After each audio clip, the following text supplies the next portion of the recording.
தியா கொஞ்சம் கடைய பாத்துக்கோமா, நான் தோ வரேன். சரிம்மா. பாப்பா ஒரு உப்பு பாக்கெட் கொடுமா. பாப்பா வந்துட்டா. தியா உனக்கு கேக்குதா இல்லையா? அவங்க எவ்வளவு நேரமா உப்பு பாக்கெட் கேட்டுட்டு இருக்காங்க. நான் படிச்சிட்டு இல்ல, கவனிக்கல. நீ படிச்சு என்ன பிரயோஜனம்? எப்படி இருந்தாலும் வீட்டு வேலை தான் செய்ய போற. ஏமா உப்பு பாக்கெட் கேக்குறேன். இதோ தரேனா. இந்தாங்கண்ணா. எவ்வளவு ஆச்சு? தியா எவ்வளவு ஆச்சுன்னு கூட்டி சொல்லு. ஒரு நிமிஷமா. அப்பா நான் வா. அம்மா நான் உள்ள போறேன். சரி போ.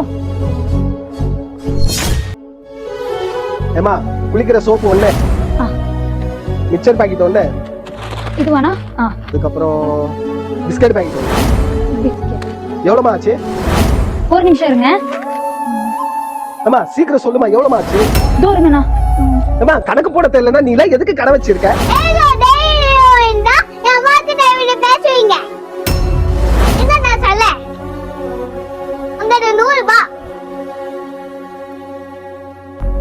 அம்மா இப்ப தந்துச்சா படிப்போடாமே. தியா என்ன மன்னிச்சிடுமா, இப்பதான் தெரியுது படிப்பு எவ்வளவு முக்கியம்னு. நீ நல்லா படி, இதுக்கப்புறம் நான் உன்னை டிஸ்டர்பே பண்ண மாட்டேன். போ.